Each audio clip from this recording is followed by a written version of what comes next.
right, welcome back to another episode of Shifting Schools.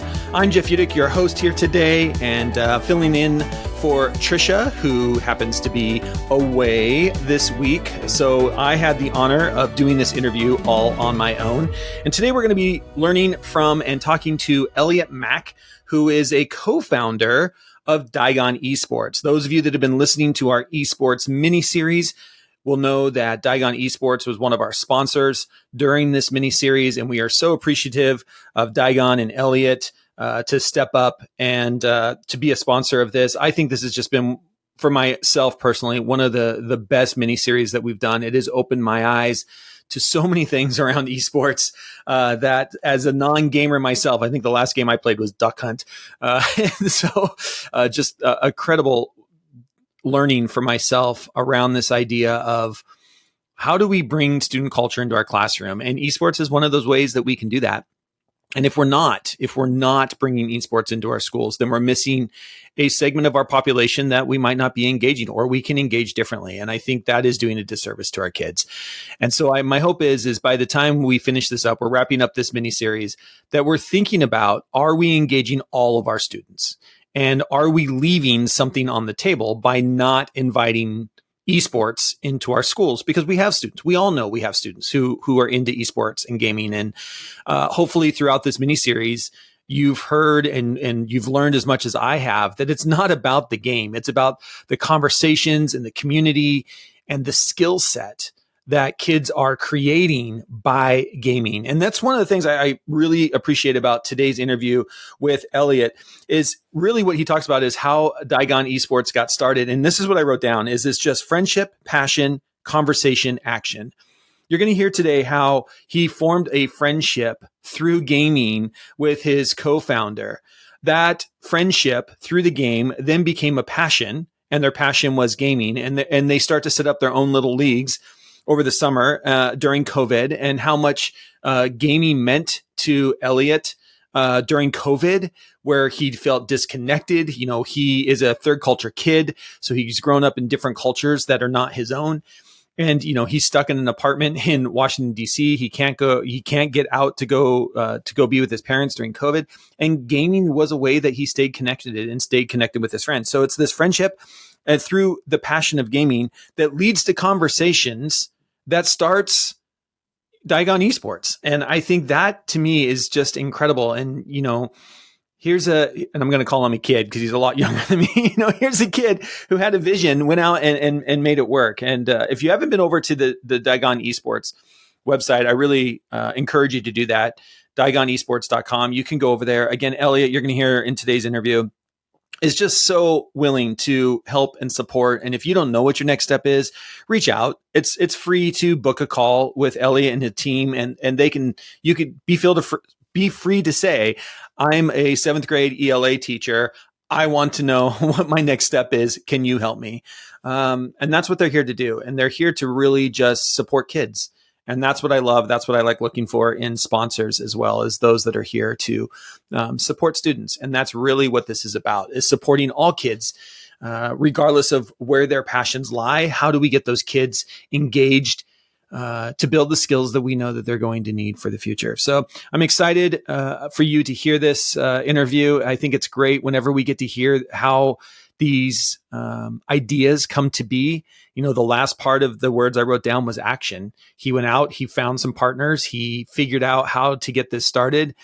And him and Eunice end up co-founding this thing and are growing it. And I think it's so great. If you're an international school or international school teacher, please do go visit DaigonEsports.com and, do us a favor. If you do reach out to them, please let them know that you heard about it on the podcast. Say, hey, I was listening to Shifting Schools and, wanted to reach out, because that just helps them to know how their sponsorship is working as well. So a great interview I love interviewing young people who are doing amazing things. That's really what this comes down to. Young people doing amazing things. And I love supporting them whenever they can. So I love giving them a platform to talk about Daigon Esports and everything that they're doing to support schools, international schools specifically. As a third culture kid, saw a need, saw a gap, and decided to do something about it. So you're going to love this interview. This is Elliot Mack a co-founder of DaigonEsports.com. Again, thank you to Daigon Esports for being a sponsor of this entire Not So Many mini-series on esports. So enjoy this episode. And with that, on with the show.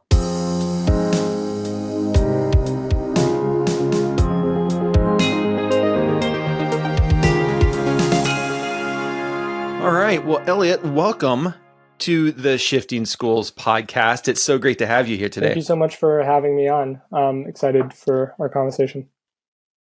Thank you. And again, thank you so much to Daigon Esports for being a sponsor of this Not So Many mini-series. I will tell you, I had, when we started this mini-series, I had no idea, number one, how big the esports industry was. Number two, how passionate people are, specifically around esports in schools. And so our poor little mini series of 4 to 6 has turned into, I think we're at 11 episodes. But thank you so much for Daigon Esports for stepping up and being a sponsor of the podcast. Everyone who's been listening to this knows you've heard the sponsorships throughout. So we really appreciate that. We wanted to give an opportunity because when you and I met for the sponsorship, you have such a great story. And I wanted to make sure that educators got to hear your story of even how this company came to be. And a passion of yours was esports in school. So let's start with that. You're an international student who loves playing esports. Start from there. Yeah. So really this began, way back in, I guess, high school. So I'm, as you said, international school alumni. Grew up in Brussels and Istanbul. Very much a third culture kid. My dad's American, my mom's French. So very international background, as educators in international schools will be quite familiar with. And so when I was in Istanbul, so I arrived in Istanbul. My school was great, right on the Bosphorus, beautiful. I arrived in Istanbul, and I had this really good friend of mine named Valentine, who he was telling me always about one of his really good friends from his previous school, which was in Copenhagen. So he had come from Copenhagen to Istanbul. I'd come from Brussels to Istanbul. And he was telling me about all his different friends and whatever. And we ended up meeting them one summer, actually, when we ended up all together on vacation in Italy. I think it was kind of as a senior trip or something. And and so we're in Milan, and I meet Eunice, who at the time I had no idea where this was going, but we kind of just met briefly on that trip. I think it was 1 or 2 days. But then we actually connected, as a lot of kids do. We stayed in contact, and we started actually playing video games together. And so we were across. By then, we were kind of like in college, and across continents. I was in the U.S., he was in Europe, and we started gaming together, and that's really where kind of a friendship, our friendship really blossomed. And we shared a ton in common because we had lived both in a ton of places. He's Moroccan and Danish, had lived in Morocco, France, and Denmark, similar experiences, and we really connected, and very much so developed a friendship through gaming. And when you say developed a friendship through gaming, was that like your main form of communication with each other? Yeah. Like, did you text message and do all that? Or was it like, the text message was, let's hop in the game. And that's where the friendship formed through the game? I'd say, yeah. I mean, obviously we also texted, but I'd say that that's what's so beautiful about gaming is that it's, and you'll hear this again and again during this episode, but it's about the game, but it's about so much more than that, right? It's about everything else that happens around it, whether that's for kids and the skills they build, or whether that's for friendships. Like, the game is just a place where we can be and interact and have fun while we talk. And actually, those conversations while we were playing are what led me to be here today, right? Because, one of the big conversations we had, and this was during COVID, so this was like a bit later after we'd met, et cetera. He had actually just visited me in DC, and lockdown, I'm all alone, like in an apartment on campus, because I couldn't go home to where my parents lived, couldn't go home. Again, everyone is always like, oh, it's so great, you've moved around everywhere and whatnot. But I think during COVID, a lot of people realized, the limitations and some of the challenges that might come with Right. that. And so I'm alone in this apartment in DC. And, honestly, we were gaming like together every day. And I think it was like such an Yeah. important support for me to have. But it also meant that we were talking so much and exchanging so many ideas. And one of those conversations we had was, well, esports is massive. Like at the pro level, it's huge, right? Like we had Yeah. we had just read that like 2 years before that, the League of Legends like finals, which is one of the biggest games in esports, kind of like Dungeons and Dragons, 5-player Yeah. versus 5-player in a video game, had like surpassed the Super Bowl in terms of viewership, right? So Yeah. massive, Unbelievable, right? right? You have like $40 million prizes Yeah, for right. like some of the biggest esports tournaments, in like Dota 2, which is another kind of similar game. And so we're here and we're like, well, esports is so massive, especially during COVID. Everybody was starting to kind of like see that. And we're like, Mm. we love playing together. We were also playing with some other friends, and it was such a great way for us to connect and whatever. We were like, and we were part of the same network of schools growing up. And we're like, how fun would it have been if when we were in school, my group of friends, including Valentine, who had introduced us, was playing against their group of friends, the one that we had met in Italy, right, that summer. And we had actually played a football, like soccer game that summer. And that Yeah. was a lot of fun. We were like, what if we were just doing that, every week and playing? And so we started just like kind of fantasizing about what that would have been like. And, from there, we both kind of were really passionate about entrepreneurship, and we just kind of one thing led to another, and we started doing it together. And so, we really were on a mission to bring this back to who we were. And that is really kind of our dream. And yeah, so that's really how it all started. And then along the way, we kind of met David and Gary, who had, previously founded a activities management platform and worked with over, 500 international schools for like 10 years and have a ton of experience. And so, we really kind of teamed up with them to make sure that we could kind of execute on that dream and on that vision. And so, yeah, now we're really excited to start bringing esports to, international schools and kind of helping them empower their students and unlock a new world of opportunities, which I'm sure we'll discuss more. Yeah, well, it's just such a great story, and I think this is it. You bring up the pandemic and how I think you're right. I think esports and just gaming for a lot of students was a way to connect or stay connected with your friends and friendship groups, and and we did see a large explosion during that and coming out. Can kind of reflect on this last year. We're recording this in July. We're just done with the 2022-23 school year.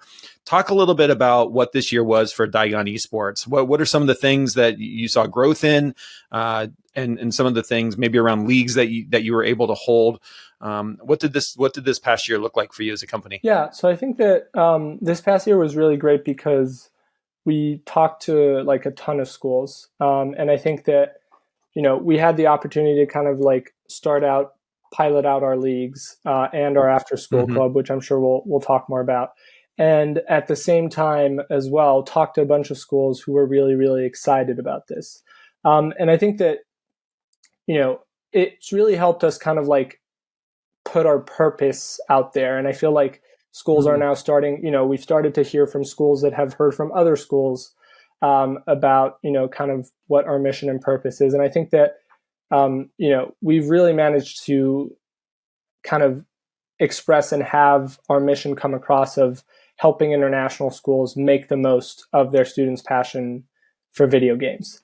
And so I think that, that has been kind of like, it's kind of like the ignition Sure. is there. And we've had some great stories from our pilot leagues and from our school visits that I'm sure I'll get to share. But yeah, I think that been the most exciting is schools understanding that there is a passion here from their students, right? Like this is about meeting students where they are. Like the reason I'm here is because not only because I play video games, it's because 90% of teens play video games, right? Yeah, right. And so yeah, I think that schools have really, we've been really, I think the highlight of this year is how, you know, school, especially school heads, have understood that this is really like just another hook, right? In the same way that arts Yeah, can be a hook, in the same way that sports can be a sure. hook, this is just another hook that they have so many students that are interested in, especially sometimes students that are harder to reach with these other more traditional hooks, and that this can be such a Right. great tool for kind of inclusion and for really just empowering their students through a passion of theirs. And I think that if I just said that, right, do you want to empower your students through one of their passions? Then, everybody would say Who's yes. going to say no? Exactly. Every educator says Yeah. yes. And I think that they've now started to realize, like, oh, yeah, there are so many benefits here. And yeah, so I'd say that's really been the highlight. Yeah. And I think I love that. And I think, one of the things we talk about a lot on the podcast is how do we invite student culture into our schools? And this is just one of those ways, right? For better or for worse. And you don't have to understand all the ins and outs of esports or the hot game of the moment, but you do have to understand that for a lot of not, for a lot of our students, gaming, esports gaming or computer gaming is something that they're into. And so how do we use it as a hook in our schools?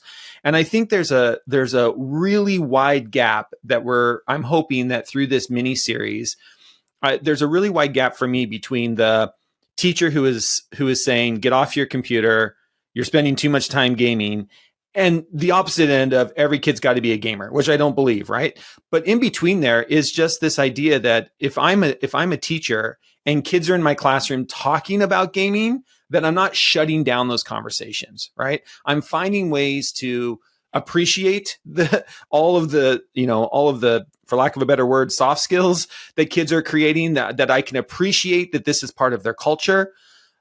And it's in that middle ground of not saying every kid or every school has to have, a top elite esports league, but also making sure we're getting away from this idea of I want kids off computers. There's no good things that are going to happen through these games, the opposite end of that. And I think it's that middle ground that is where we as educators need to be when we're inviting student culture into our classroom. And one of the things I love that you are doing is you are creating all these different pathways for schools to get involved.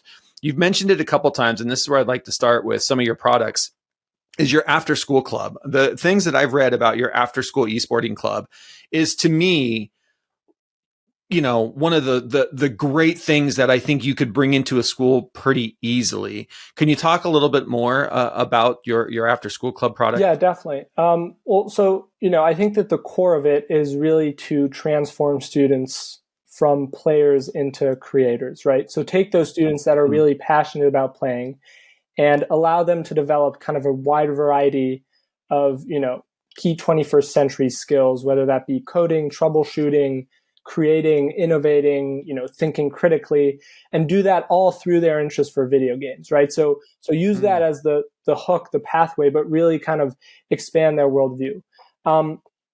And as you said, it's a really easy way to get started because we provide all the content. All the school needs to do is have a teacher there that can oversee and supervise the students. They get to get upskilled. You just need a computer lab, right? Is it usually a computer lab or? The teacher can get upskilled with the students and start realizing some of the potential of this and, why this might be so empowering.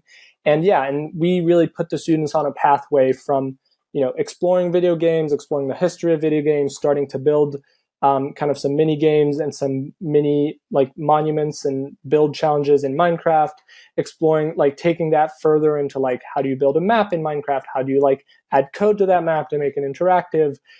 For the middle school students, it's pretty quickly going into Roblox game design, right? So understanding how do you start designing games for other people to play.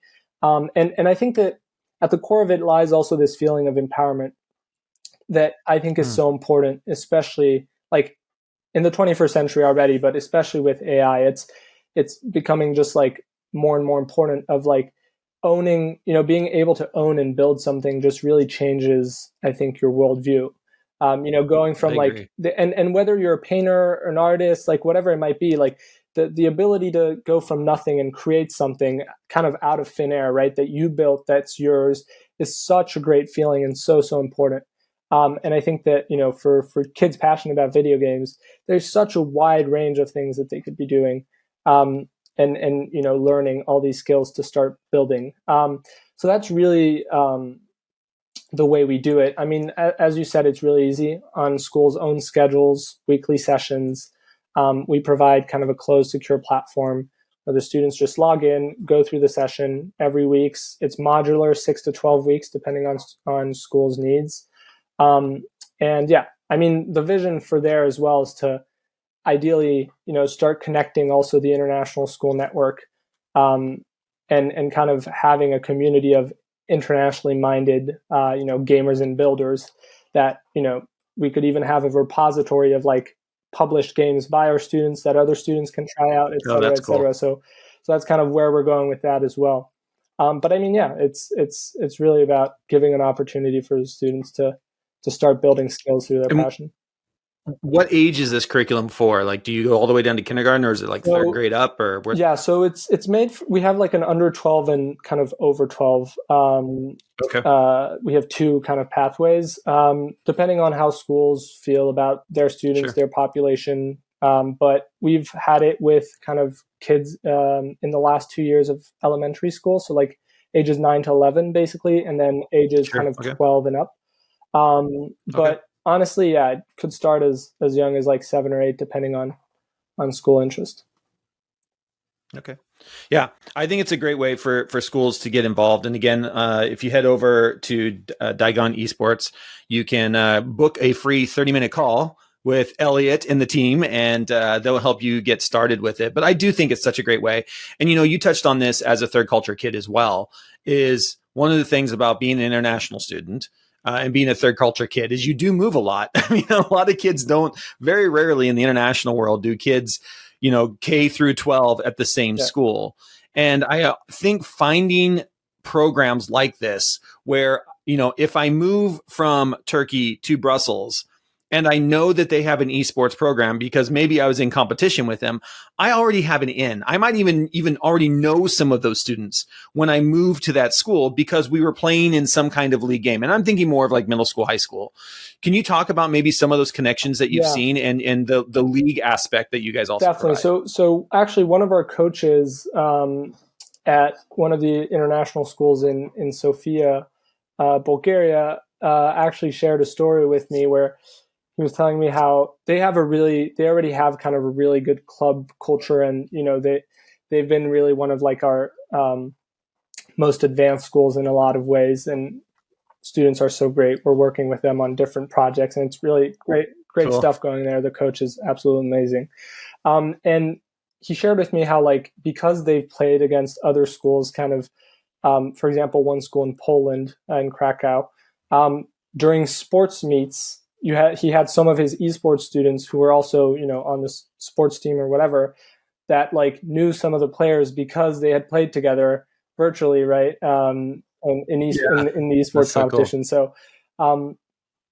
It's definitely like you'll have those competitions going. I think that, really the goal with us with the esports competitions is to provide essentially, help schools provide their students who are passionate about esports with a space to kind of belong and be celebrated and shine while representing their schools against other schools, right? And so it's pretty straightforward. It's 7 to 9 week long competitions, 3 turns in the year, and every week, your school will be competing against another school. So yeah, and again, here the vision is to connect the international school network and kind of create that global community. And down the line, we're looking forward to having kind of our world championships for esports, and hopefully have kind of a ranking of as many international schools as possible. And I think it's quite unique because in the international school space, and all international educators will know this, you go to the same conferences, you move around schools. Yeah. There's kind of this like invisible network, right, of teachers, sure, educators, schools, and esports really provides a unique kind of platform to really connect all these schools together in kind of one space, right? Even if that's just through like a ranking or through a yearly Right. competition. Yeah. So we're really excited about the prospects of that as well. Yeah. And you're right. There is this very unique, it's really hard to explain to people who haven't been in international schools, the connectedness that you feel. And it really is a small, as big as it is, it's a pretty small community. Somebody knows somebody who worked with somebody Exactly. or had a student of somebody at some point. Exactly. It's amazing how quick that goes. You have a fairly new product called the Q. Where you were saying that, it's a safe place for students in international schools to play, engage, and socialize. Can you maybe talk a little bit about um, the new Q Yeah, definitely. offering that you're Yeah, doing so here? we're still kind of like testing that out, and honestly, we're waiting kind of to hit a critical mass of schools where this makes more sense. But the idea is just to provide a safe space for students, right? I think the biggest fear from any parent is having their kids play and they don't know with who they're playing and they're playing with strangers online, right? Right. Yeah. So the idea here is that we're able to provide students with kind of reliable, it's basically recreating Eunice and I's story, right? Trying to create those friendships Yeah. globally. So providing kind of a safe space for students to connect kind of outside of the competition. But we're still very much developing that because we want it to be safe. We want it to be really a safe space, and we want to be doing that incrementally to make sure that it becomes really a safe space and can be really safe space. And we have a lot of plans on mechanisms on how we can help make it a safe space and help with like monitoring and a lot of different things. But so we're still very much like at the early days of that. But again, it's part of that broader vision of connecting the international kind of school network of saying like, if you're passionate about something and you can meet someone from, another country in your Yeah. continent, whatever it might be, who might be going through the same exact exams, the same exact, and Yeah. may share a Right. lot of passions, right? It's kind of being able to find community more widely and essentially really engage in global citizenship through esports for these students.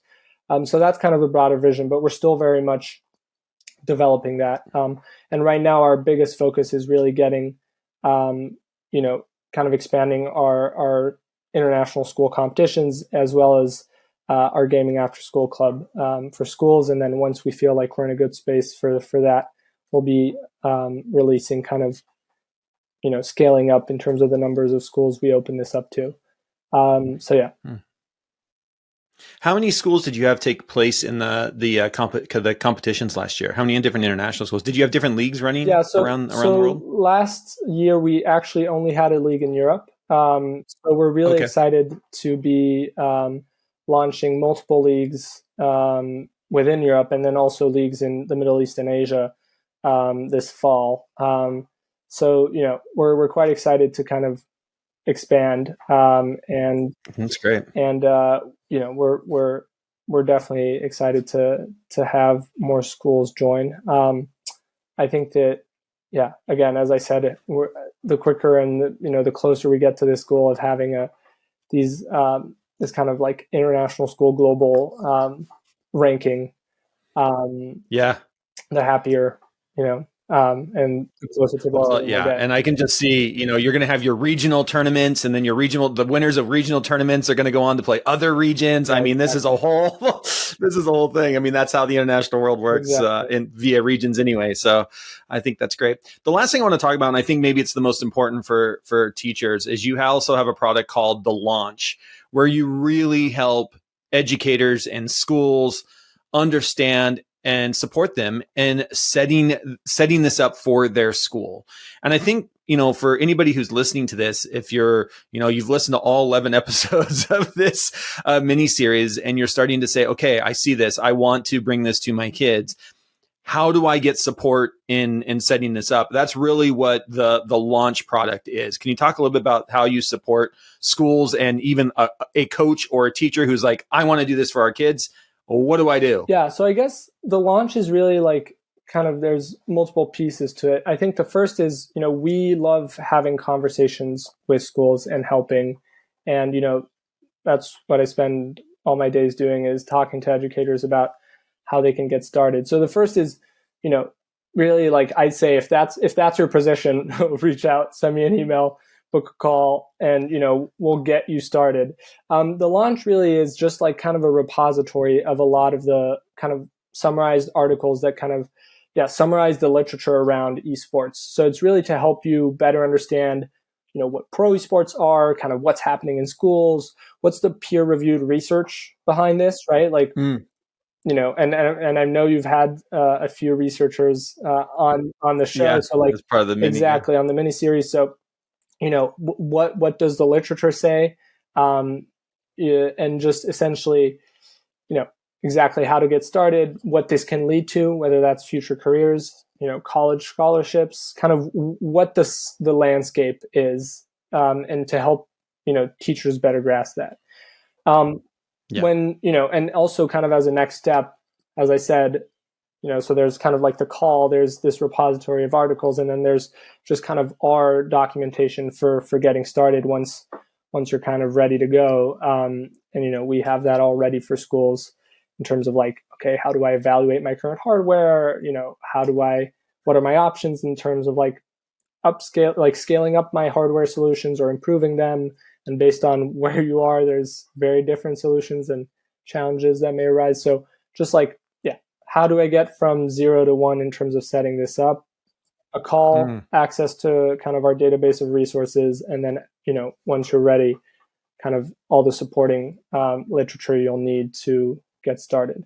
But it's quite easy, honestly, for most schools with the current setup that they have. And we've purposefully picked, so we're running chess, Minecraft Capture the Flag, FIFA 23, and Rocket League. And we've purposely picked these games because some, like chess, require very, very, very little tech setup.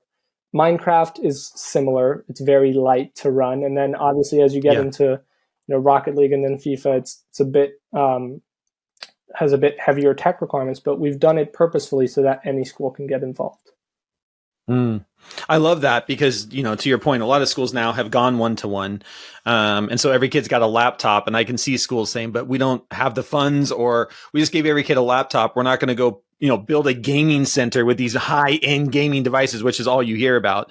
But you don't necessarily need that nowadays. I mean, a lot of these platforms have become so good at being able to really, take the tech requirement into consideration. I think Minecraft is a great example. I mean, it's all web-based now. You can, I think can you play it on a Chromebook? Yeah. I think you can play Minecraft on a Chromebook now. You can even play on an iPad. So I mean, that you can, so you've got some great ways to get kids into this. I love that Minecraft Capture the Flag. What a great introduction to esports and using a platform that everyone knows. But well, thank you so much for being here and talking about Daigon Esports. Again, if you are an international school listener and you're looking to, maybe bring this into your school, or you just want to have further conversations, or maybe you need to go grab your principal or your superintendent and say, we're going to book a call with Elliot so you can sit down and understand why we need this after school club, or understand where our kids are and how do we support some of our gamers that we might have in our school in creating these connections. And to your point, and I think hopefully people have heard throughout this mini series, all these other skills. When we talk about gaming, we're not actually, the game is just the platform. As you said it so well. It's just the platform to engage kids in other things, becoming creators, learning how to code. We have one of the people that came on, talked about all the other skills behind, being a live Twitch streamer and being able to do the audio behind the stream. Like there's all these other jobs that are more than just playing the game. And I think that is it, right? The game is the hook to everything else that we do. And we're always looking for ways to hook in students' passion into our school. So I really appreciate that. I appreciate everything that you're doing. Again, that's DaigonEsports.com. You can go over there and there's a little inquire now button at the top. You can book your 30-minute or email Elliot and the team. Again, small team of all internationally minded people. I love that these are international. You were an international student, and now you're back supporting the community that you went through in so many different ways. So, Elliot, thank you so much for being here. Thank you so much for being a sponsor of our mini series. I really appreciate it. Thank you so much for bringing attention to such a great opportunities for schools and frankly for empowering students. And again, I'm always happy for having, any conversation, even if it's just pure interest, even if you're not the decision maker, even if all of that, if just interested educators that want to chat, learn more, share ideas, anything. So don't hesitate and feel free to send me an email or book a time to chat. Awesome. Thank you, Elliot. Appreciate it. Take care.